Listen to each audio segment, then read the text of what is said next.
좋아요, 구독.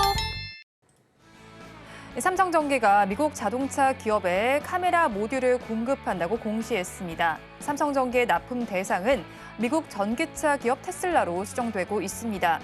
삼성전기의 테슬라 카메라 모듈 납품 전망은 지난해 6월부터 제기됐는데요. 카메라 모듈은 모빌리티의 자율주행 기술에서 핵심 부품으로 꼽히고 있습니다. 관련해서 오늘 자율주행과 카메라 모듈 섹터에서 강세가 나타나고 있습니다. 자세한 내용 짚어보도록 하겠습니다. 오늘 시장은 혼조 양상을 보이는 가운데 카메라 모듈 섹터에선 좀 강세가 나타나고 있습니다. 앞서서 전해드린 삼성전기와 관련된 이슈 덕분이었는데 화면을 통해서 좀 정리된 내용을 살펴보면서 말씀을 전해드리도록 하겠습니다. 삼성전기 관련해서 보도가 나와 있었는데 미국 자동차 업체와 카메라 모듈 공급 계약을 체결했지만 공급 수량과 금액은 정해진 바 없다라고 했지만 업계에서는 정황상 테슬라가 유력하다라고 좀 보고 있습니다. 그러면서 카메라 모듈과 부품주 모두가 좀 주가가 움직이고 있는데 이 부분 어떻게 보실까요? 네, 일단은 어제 이제 장 마감 이후였습니다. 장 마감 이후에 이제 삼성전기에서 이제 공시가 나온 부분은 미국의 이제 업체라고만 이제 표현이 됐고 네. 금액은 약 한 5조 원에 대한 카메라 모듈 공급 계약 체결에 대한 공시가 나왔습니다. 시장에서는 다들 아시는 바와 같이 그 정도 규모를 계약을 체결하고 그리고 자율주행으로 가는 센서를 카메라 모듈 센서를 도입을 한다. 이런 부분은 실질적으로 테슬라밖에 없겠죠. 네. 그렇기 때문에 자율주행의 선두주자인 테슬라로 이제 일축하는 모습이었고요. 이에 따라서 장후 시간외 거래에서 급등세를 연출했던 이제 옵트론텍이라든지 그리고 뭐 캠시스 같은 흐름이 어제 발생이 좀 되었었죠. 그리고 옵트론텍 같은 경우는 오늘 이제 장중에 장 시작하자마자 점상을 이제 기록하는 모습들이었고 네. 캠시스 같은 경우는 그렇게까지는 아니지만 이제 급등세는 현재 만들어지고 있는 모습으로 이제 보여집니다. 제가 보기에는 이러한 부분들이 향후 자율주행차로 가기 위한 것이다. 다시 얘기해서 전기차는 자율주행차로 가기 위한 길목이다라고 저는 볼 수 있는데 이러한 모습들이 이제 긴 호흡에 대한 관점에서 소위 얘기하는 파동타기의 관점에서 한번 공략을 해보시면 좋을 것 같다는 생각입니다.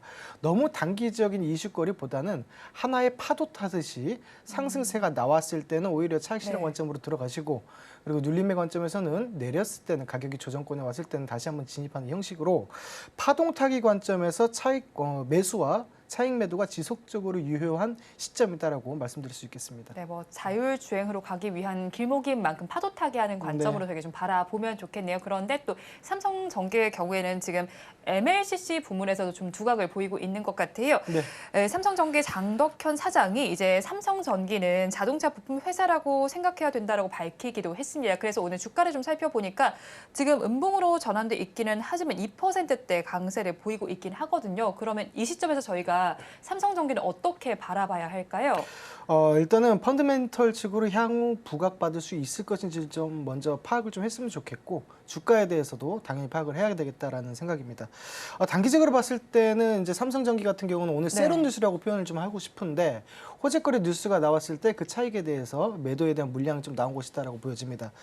이러한 모습들은 비단 오늘뿐만이 아니고 저번 달에 한 8월 하순경 그리고 8월 초경에도 상승세에 대한 갭 상승이 있음과 동시에 차익 매물이 만들어지는 것을 지속적으로 확인할 수 있었습니다. 다만 이제 차트적으로 봤을 때는 이 월봉인데요. 보면 이제 바닥 다지기에 대한 모습이 좀 일부 나오고 있는 것이 아닌가라는 생각을 합니다. 그렇다면 주가가 상승으로 이끌어지기 위한 모멘텀과 그리고 실적적인 면이 과연 동반이 될 것인가 이거를 키포인트로 두고 좀 보시면 되겠는데요. 현재 최근에 이제 삼성과 LG 같은 경우가 자동차 전장 부품 중에 상당한 이제 관심을 보이고 있죠. 특히나 이 삼성전기 같은 경우는 자동차 전자 시스템 MLCC 다시 얘기해서 적층 세라믹 콘덴서라고 표현을 할 수 있는데 이러한 부분에서 사업을 이제 확대를 하는 중입니다. 현재 그렇기도 하고 이러한 부분들이 첨단 운전 보조 운전 시스템으로 봤을 때 전기차에 약 2만 개 정도가 이제 들어가게 되는데 일반 자동차보다 약 3배 이상의 탑재가 된다라고 인지를 좀 해주시면 좋겠고 이러한 부분에 있어서 삼성전기 같은 경우는 플러스 뭐가 있습니까? 국내 최대 반도체 기판 기업으로 이제 알려져 있는데 서버 그리고 인공지능, 클라우드, 메타 메타버스, 전장 사업 등으로 반도체 기판의 성능이 현재 차별화되고 있고 고도화되고 있습니다. 이러한 부분에서 향후 지속적으로 자동차 전장 부품 쪽으로도 수요가 계속적으로 증가가 될 것이기 때문에 저는 성장에 대해서 이런 모멘텀도 역시 받쳐주고 있다라고 생각이 되고 그에 따라서 당연히 따라오게 되는 부분이 매출적인 부분도 이제 수요와 공급의 차원에서 이제 상승세를 좀 이어나갈 수 있겠다라고 보입니다. 좀 더 자세히 알아보면 이제 미세 회로에 대한 구현이라든지 미세 정압 그리고 두께 슬림화 등으로 고난이도의 이제 FPCB 쪽으로 이제 발달을 하고 있기 때문에 계속적으로 수요는 일어날 수 있을 것이다. 그래서 현재의 주가 측면에서도 저점만 단기간 저점만 확보한다면 크게 밀리지 않고 오히려 상승세로 올라가는 모습들이 중장기적으로 지속적으로 펼쳐질 수 있을 것이다라고 보고 있습니다. 네, 뭐 공식 내용으로 알아봤던 카메라 모듈도 있고 MLCC 이슈에 더해서 반도체 기판 이슈까지 있는 만큼 삼성전기의 저점을 다진 이후에도 한번 살펴보시면 좋겠다라고 전해주셨습니다. 그런데 이렇게 삼성전기 훈풍이 불게 되면서 이 고객사에도 지금 훈풍이 불고 있는 상황이죠. 옵트론텍의 경우에는 지금 점상을 기록했습니다. 3,580원을 기록하고 있는 상황이고 그리고 해성옵틱스의 경우에도 양봉을 형성 중이긴 하지만 장중에 최고가보다는 살짝 밀려난 모습입니다. 20%대 강세를 보이고 있는데 그럼 이 두 종목 가지고 계신 분들께서는 어떻게 전략을 짜가면 좋을까요? 글쎄요, 가지고 계신 분들은 쉬운 표현으로 가만히 있다가 이거 뒤로 넘어졌는데 이제 돈방석에 앉은 네. 뭐 그런 느낌이라고 좀 표현을 드릴 수 있겠는데 일단 오늘 점상으로 있어서 거래량이 148만 8천 주 정도가 이제 거래가 됐습니다. 이런 부분들을 봤을 때 오늘은 이제 점상이기 때문에 이제 내일부터가 이제 중요한 시점이다라고 보이는데 이 바람, 그러니까 자율주행에 대한 바람이 언제까지 불 수 있을까라고 봤을 때 조금 다른 표현을 좀 드리고 싶은데요. 9월 달에는 로봇 관련주와 자율주행 관련주 그리고 그에 빗대어 AI 반도체 관련주들이 저는 선방을 할 것으로 보입니다. 그거에 대해서 이제 축포를 터뜨렸던 것은 두 가지 요인이 되겠죠. 첫 번째 요인은 테슬라의 자율주행차 모멘텀에 대한 부여가 될 수 있겠고 두 번째로는 현대차 그룹에 대해서 현대오토에버 같은 경우가 신고가 갱신을 하면서 2년 동안의 횡보 구간을 돌파하는 흐름들이 며칠 전에 나타났단 말이죠. 자, 그렇다면은 자율주행차로 지속적으로도 앞으로도 이러한 상승세가 이루어질 수 있겠다라고 봅니다. 자, 그렇다면 다시 옵트론텍으로 돌아와서 내일 같은 경우도 저는 잘하면 상한가도 달성할 수 있지 않을까 거래량으로 봤을 땐 그렇게 보입니다. 네. 다만 상한가 근방에서 T자 캔들을 한 번 정도는 약 5에서 7% 정도는 밑구리 단위 형식으로 T자 캔들을 만들 수 있겠지만 어쨌든 그런 모습들이 저는 고가 놀이를 하는 모습들이 단기간에 한번 보여줄 수 있을 것이다라고 봅니다. 그러면 보유자의 관점에서는 일단 내일까지는 이제 갭이 20% 이상이 뜬다면 오히려 보유를 하시고 갭이 15% 정도밖에 안 뜬다라고 봤을 때는 일단 반 정도라도 차익에 대해서 물량을 한번 던지는 부분이 좀 낫지 않을까라고 판단을 하고 있습니다. 왜 그렇게 합니까? 시초가의 형성이 되는 가격대를 보고 전략을 바꿔서 이렇게 대응을 할 수 있다는 건 전 말씀드리는 부분이니까 그렇게 이제 갭에 대해서 상승분을 보면서 대응을 하시면 좋을 수 있겠다라고 이제 생각이 좀 됩니다. 이런 옵트론텍 같은 경우가 자율주행용 카메라 모듈에 있어서 렌즈 유니트를 현재 삼성전기에 공급을 하고 있고 과거에는 글라스 렌즈 같은 경우 북미의 전기차 업체에 대한 공급에 대한 이력이 있기 때문에 가장 많은 관심을 받지 않았나라고 봅니다. 더불어서 해성옵틱스 같은 경우는 사실 뭐 이런 표현 동전주입니다. 네, 동전주기 때문에 이 부분에 대해서는 굳이 제가 주가에 대해서 향방에 대해서 말씀드리기는 힘들 것 같고 실질적으로 3분기부터 실적 개선세가 좀 일어났고요. 이러한 부분들이 3년 만에 흑자 전환을 내년에 이제 예상을 할 수 있는 부분들이 있긴 있습니다. 하지만 이제 후발주에 이제 모습으로 등극을 했기 때문에 앞서 말씀드린 옵트론텍을 보면서 해성옵틱스를 대응하는 부분이 오히려 더 효율적이지 않겠나라고 생각을 합니다. 네, 각 종목별로 대응 전략 전해드렸으니까 한번 투자 의견을 참고를 해보시면 좋겠습니다. 또 한편 자율주행 자동차 시장이 급속도로 확대가 되면서 이에 따라오는 게 전장용 카메라가 아닐까 싶습니다. 사실 점차 크기도 늘어날 것으로 예상이 되고 있고요. 빅테크 업체들도 좀 참전을 했습니다. 거기에 더해서 현대자동차에서도 사실 레벨 3 정도의 뭐 자동차를 상용화하겠다는 소식이 전해지기도 한 만큼 그럼 자율주행차와 관련해서 어떤 기술들이 좀 필수 요건인지 궁금하고요. 이런 걸 가지고 있는 기업은 어떤 곳들이 있을까요? 일단은 자율주행으로 갔을 때는 우리가 크게 봤을 때는 카메라를 활용해서 자율주행을 할 수 있겠죠. 그래서 카메라 모듈로도 볼 수 있겠고 그다음에 이제 라이다 센서 쪽으로 해서도 센서로 이제 거리를 보면서 이제 잡아내는 방법들이 있을 수 있겠죠.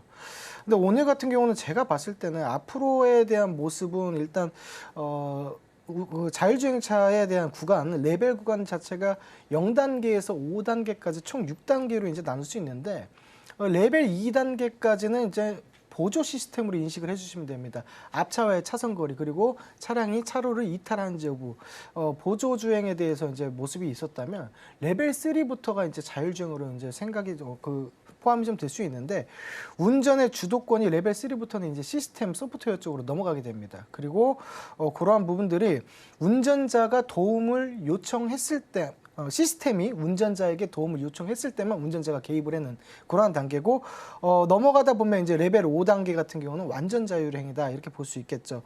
현재 현대차에서 이번 연말까지 레벨 3가 독일 그 벤츠 쪽에서도 60km밖에 안 나옵니다. 근데 현대차에서는 80km까지 한번 구현을 해보겠다. 왜? 고속도로에서 오히려 주행에 방해가 될 수 있어서 뭐 이런 이유입니다. 그렇다면 결과적으로 80km대에서 주행이 가능하다는 것은 국도에서 이제 달릴 수 있다는 것을 의미하는 것이고 레벨 3에서 레벨 4까지 이제 가는 그 단계가 훨씬 좁혀졌다고 볼 수 있어요. 네.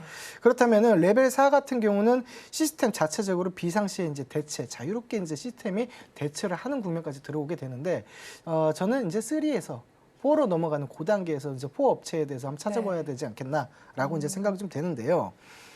실질적으로 라이더 센서가 많이 필요합니다. 레벨 3에서 약 4개에서 6개 정도가 필요했다면 레벨 4로 가게 되면은 약 10개에서 20개 정도의 이제 레이더 센서가 이제 필요한 그런 실정인데 그래서 이제 주목하는 회사 같은 경우는 저는 이제 이미징 레이더 센서 전문 개발 회사인 스마트 레이더 시스템이 이쪽에서 레벨 4단계까지 가면서 각광을 받지 않을까 하는 생각입니다. 네, 지금 앞서서 스마트 레이더 시스템 말씀을 전해주셨는데 사실 현대모비스와 레이더 기술이 이제 협력을 한다라는 소식이 전해지면서 좀 상승세를 보이기도 했다가 오늘 시장에서는 지금 보니까 1% 정도 빠지고 있습니다. 25,050원 선 정도의 거래가 되고 있는데 사실 매출과 영업이익 모두가 성장 국면에 접어들고 있는 상태이기도 하고 뭐 글로벌 업체와 이야기도 나오고 있는 상황 속에서 지금 좀 빠지고 있으니까 저가 매수의 관점으로 접근해봐도 괜찮을까요? 네, 일단은 뭐 앞서서 말씀드린 바와 같이 차세대 레이더로 넘어가는 단계에서 가장 각광을 받을 수 있는 기업이다라고 표현을 좀 드렸는데 완성차 업계와의 연계성 또한 이제 풍부하다라고 볼 수 있겠습니다. 다만 이제 결론부터 말씀드리면 상장한 지 얼마 안 됐습니다. 이제 8월 22일 날 얼마 전에 이제 상장을 해서 네. 지속적으로 단기적으로 상승 추세를 유지하고 있는 모습들이 현재 계속 포착이 되고 있는데 제가 우려스러운 점은 일단은 추후의 얘기지만 상장에 대해서 이제 보호 예수에 대한 물량이 추후에 나올 수 있다고 봅니다. 그렇기 때문에 그때까지는 단기적인 매매는 지속적으로 유효할 수 있다라고 보는 것이죠. 현재 거래량으로 보더라도 유통주수 올라가 있는 그 유통주수를 이미 다 돌린 흐름이기 때문에 단기적으로 이 흐름을 꺾고 하방으로 돌이키기는 힘들다. 올라갔으면 올라갔지 여기에서 크게 내려가기는 힘들다라는 관점입니다. 그래서 단기적으로 계속적으로 치고 빠지는 전략으로 단기 수익 관점은 대응을 좀 할 수 있겠고 단 언제까지 보호 예수 물량이 풀리기 전까지는 계속적으로 맛집 탐방이다라고 좀 표현을 좀 드리고 싶어요. 그래서 잘 하시는 분 같은 경우는 지금 그저께죠. 9월 1일 날 이게 상한가를 갔습니다. 어찌됐든 네. 저찌됐든 상한가를 갔는데 그 다음날 이제 개파락이 나와버렸어요. 그러면 상한가까지 끌어올렸던 주포에 대한 부분들이 물려있다는 얘기가 될 수 있겠죠. 역설적으로. 그렇다면은 오히려 이 상한가의 시가 자리 22,700원 선 되나요? 여기를 훼손하지 않는 이상 다시 한번 상승세를 유도할 수 있으니까 이 라인 한번 두고 트레이딩 전략으로도 한번 봐주셔도 괜찮지 않을까라고 생각을 합니다. 네, 최근 장대 양봉을 형성했던 날의 시가 부위를 한번 살펴보면서 트레이딩 전략을 잡아가면 좋겠다라고 전해주셨습니다. 오늘 좀 자율주행 섹터, 뭐 카메라 모듈 섹터 좀 봤던 것 같은데 탑픽 종목은 어떤 걸로 가지고 오셨을까요? 저는 오늘 탑픽 종목을 텔레칩스를 가지고 나왔습니다. 사실. 네. 근데 장중에 흐름이 굉장히 세게 한번 상승세가 있었기 때문에 네. 가격권은 다시 한번 체크를 좀 드려봐야 될 것 같은데 네.